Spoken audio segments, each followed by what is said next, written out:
पुण्यामध्ये बारामतीच्या तरुणीचा GBS मुळे मृत्यू झालाय। गेल्या काही दिवसांपासून सातत्याने पुण्यामध्ये GBS या रोगाच्या संसर्गाची चर्चा आहे। दरम्यान पाणीपुरी खाल्ल्यानंतर या तरुणीला रोगाची लक्षणे दिसायला लागली।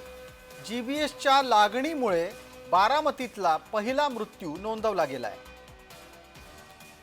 नवनाथ बोरकर आमच्या सोबत जोडले गेलेले आहेत। नवनाथ बोरकर, आपण जो तपशील दिलाय त्याच्यानुसार पाणीपुरी खाल्ल्यानंतर या महिलेवर उपचार सुरू झाले।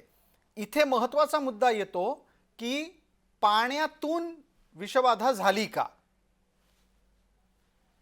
नक्कीच प्रसाद सर, 3 आठवड्यापूर्वी पुण्यातील सिंहगड परिसरामध्ये शिकत असलेल्या बारामतीतील तरुणीला पाणीपुरी खाल्ल्याचा त्रास सुरू झाला आणि त्यानंतर पुण्यावरून ती बारामतीमध्ये आली आणि बारामतीच्या तज्ञ डॉक्टरांशी त्यांनी उपचार देखील केले। मात्र बारामतीतील डॉक्टरांनी उपचार करण्यासाठी पुण्याला घेऊन जा असं त्याच्या नातेवाईकांना सांगितलं। खऱ्या अर्थाने पाणीपुरीच्या त्रासातून हा GBS झाला का हे मात्र निष्पन्न झालेलं नाही। मात्र तिने सांगितल्याप्रमाणे, नातेवाईकांनी सांगितल्याप्रमाणे तिने पाणीपुरी खाल्लेली होती आणि तिला जुलाबाचा आणि अशक्तपणा आल्याचा त्रास जाणवू लागला। यामुळे तिला पुन्हा एकदा पुण्यामध्ये दाखल करण्यात आलेलं होतं। ठीक आहे नवनाथ, मृत्यूचं अंतिम कारण अधिक सखोल पद्धतीने आपल्याला शोधावं लागेल। तुर्तास धन्यवाद या सगळ्या तपशिलाच्यासाठी।